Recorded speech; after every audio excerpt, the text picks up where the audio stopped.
Hello, my correct people. How na the month? I never verse. I never come with my back-to-back updates. I just get an engagement this weekend. Once the weekend is over, I'm done with it. But anyhow, I go still dey come dey give una update. I wan just show na this video update. Now the year say Asiwaju Bola Ahmed Tinubu Nigeria im don sanction don put financial sanctions for Niger and anybody wey dey involved for the coup for Nigeria. Hello, I don't get it. Make you know be say na winch hunting bad belle. You know, say some people for the north they no support am and some don't come out and air their views regarding this matter. My people, I go let una watch the video. Now, not so they do am now. Snatch this video, run with it, because I don't know wetin concern Nigeria. Why Nigeria they carry this matter for head? A lot of African countries then they do their things, but Nigeria they say na this Niger matter and they won't focus on. Guys, wanna share this video. I'll see you now for the next video. Bye bye. Tinubu has ordered new financial sanctions on Niger Republic through the central bank. The sanctions will target entities and individuals involved in the military coup that toppled Niger President Mohamed Bazoum. Presidential spokesman Ajuri Ngelale said that the decisions made by President Tinubu, who also doubles as the chairman of ECOWAS, reflect a collective regional consensus and not a personal Nigerian stance. His Excellency President Bola Ahmed Tinubu has ordered an additional slate of financial sanctions through the Central Bank of Nigeria on entities and individuals related to or involved with the military junta in Niger Republic due to certain domestic and international media coverage tending toward a personalization of the ECOWAS's sub-regional position to his person and to our nation individually. It is because of this that Mr. President has deemed it necessary to state unequivocally that the mandate and ultimatum issued by ECOWAS is that of ECOWAS's position. Meanwhile, Niger has appointed a new Prime Minister, Ali Mohamed Lamine Zein. The coup leaders have refused to receive representatives from the United Nations, the African Union, and ECOWAS. The junta said their safety cannot be guaranteed. Senior coup leaders did meet the Deputy U.S. Secretary of State, Victoria Nuland. She described the 2 hours of talks in the capital, Niamey, as frank and difficult. Her request to meet deposed President Mohamed Bazoum was denied. The window of opportunity is definitely still open. We believe that the junta should step aside and allow President Bazoum to resume his duties tomorrow, anytime in the near future. I don't want to put an assessment on when that window would be closed, other than to say that using diplomacy to achieve this objective is our top priority with respect to Niger, and we continue to pursue it. There has been direct contact with military leaders. I'm not going to say at what level or with whom, but there has been direct contact with military leaders urging them to step aside. All right, sorry, done with. Tell us when that contact happened? Only to say in the last week to 10 days, but there has been contact. And was that conducted through officials in this building or through officials at the Pentagon? Through officials in this building, urging them to step aside. All right, Rufai, updates on Niger's situation ahead of tomorrow's summit with the heads of government. Yeah, so a couple of updates. The coupists in Niger are consolidating. The Malians came in yesterday to see them, to pledge solidarity with them, while they keep rebuffing attempts by other people that want to see them that is not in line and in interest. They had a meeting with the Americans, but the conversation still hanging in the balance. Bazoum still kept there. The last he wrote about, and I think Jean Afrique has done a good job as regards, telling us what's happening on ground in Niger.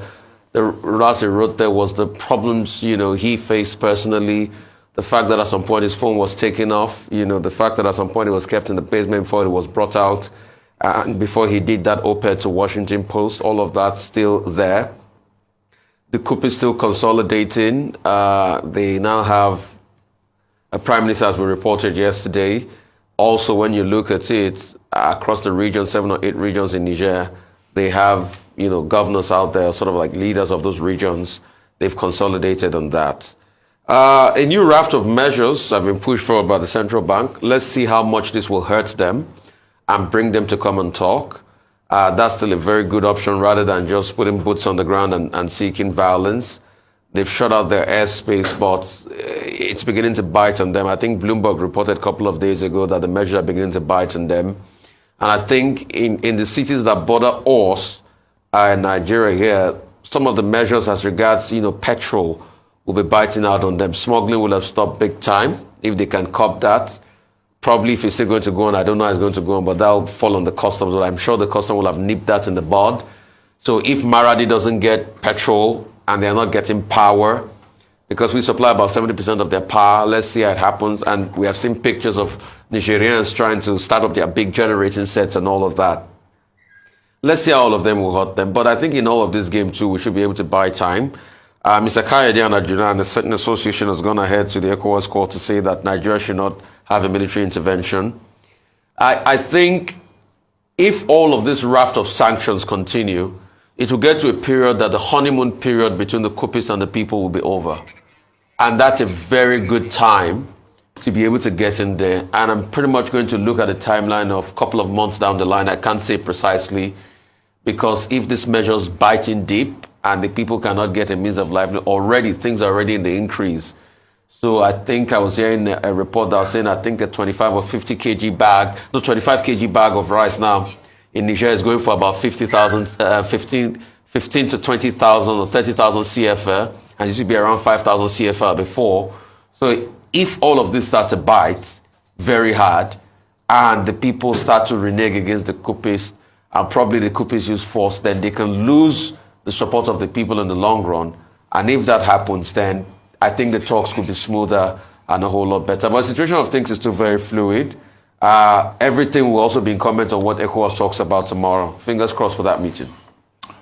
Okay, one of the major highlights out there has been ahead of the meeting of the ECOWAS heads of state and government, the declaration, the announcement that President Tinubu has now directed in line with ECOWAS resolutions. We need to stress that, has now directed the acting governor of the Central Bank of Nigeria to move against individuals and entities that may be supporting or may be sympathetic to the coup leaders in Niger. But Ajuri Ngalale, when he was speaking yesterday, he said he didn't specifically mention who those individuals and entities may well be. And that's one gray area that we need to worry about. Who are those individuals and entities that the CBN of Nigeria has now been mandated to squeeze financially? Could they be persons, certain persons in Nigeria? If there are persons in Nigeria, then of course, they will have to be properly identified to prevent a situation whereby the financial sanctions that the presidency of Nigeria is now talking about does not amount to a witch hunt. We need to know who those people are. And if indeed it can be proven, of course, the sequence will be arrest, it will be investigation, arrest, and detention. But I hope it's not scaremongering on the part of the president of Nigeria. Or are there sanctions, are those financial sanctions by the CBN of Nigeria directed at possibly some leaders from Mali, Burkina Faso, Guinea-Conakry, who may be supporting the coup leaders in Niger? So there is a lot of gray area there. That's one. When the ECOWAS heads of state meet tomorrow, one of the things they will be considering will be to review developments since the deadline that they gave following the July 26 coup in Niger expired, and also consider the environment, the threat by Wagner to provide support. Niger now deciding that nobody will be allowed in. Yesterday, the coup leaders in Niger, they snubbed the delegations from the AU, from the EU, and from the African Union. They said their airspace had been closed and that they didn't want anybody to come in. Victoria Nuland, who went from the US, couldn't make much progress. She met junior officers, and she's acting under Secretary of the United States. In any case, Niger is digging in. The coup leaders are digging in. They are consolidating. A report said President Bazoum has been made to resign. And there was a public sighting of him yesterday with the soldiers surrounding him.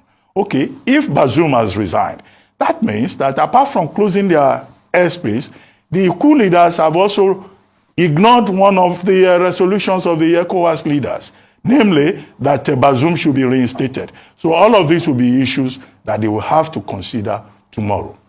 Number 3 is the role of Nigeria in all of this.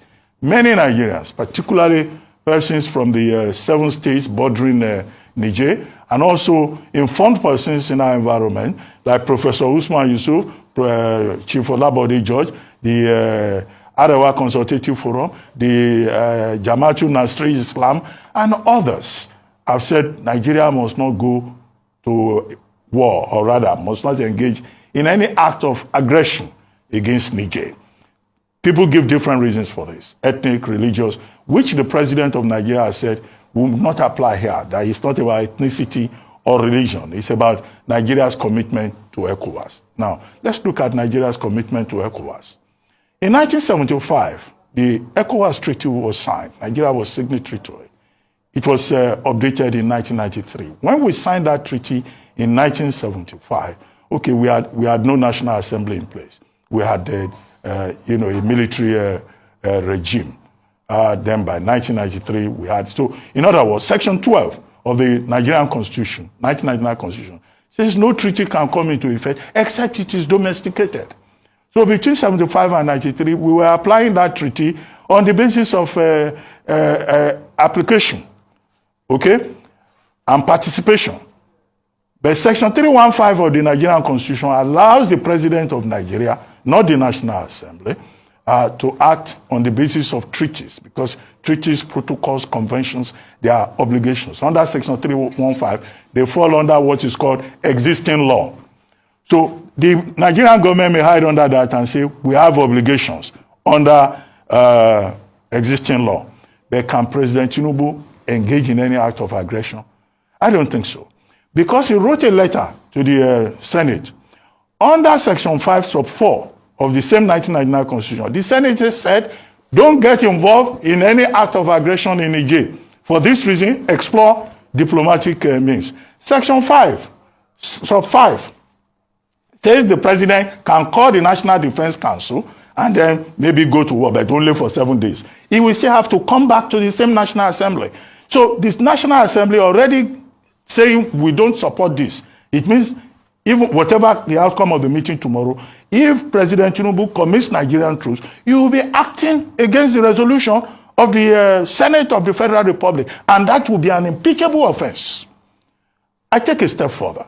A group called Egalitarian Mission for Africa, Professor Bola Akinterewa and Mr. Damnani, with Dr. Kayode Ajulo as their lawyer, have now approached the ECOWAS court. And their main argument there is that it will be a violation of ECOWAS treaty for Nigeria to commit to war or an act of aggression, that's the technical word, against Niger. And they seem to have a point. It's not just the ECOWAS treaty that frowns at aggression. The Rome Statute also frowns, the Vienna Convention also frowns at any act of aggression. And they have advised in that their letter to the president that they have already filed a suit at the ECOWAS Court of Justice. And until the determination of that matter, President Tinubu cannot go ahead and say he wants to engage in any act of aggression. The final point is about national interest. What is Nigeria's national interest in this? Our national interest should be the protection of our territory. Our national interest should be, if Nigeria is under threat, the question is Nigeria under threat? Whose interest is being protected by Nigeria getting so, strong on we have to go and fight in Niger? We have cut electricity. Now we are introducing financial sanctions against persons that are yet to be identified. And as I said, I hope that will not relate to internal witch hunt. Finally, the president should just tread cautiously. Unfortunately, he doesn't have a Minister of Foreign Affairs. Unfortunately, we don't have in place the Presidential Council on Foreign Affairs. So there's nobody really advising. Who is that person advising on foreign affairs? To which President Tinubu is certainly very new.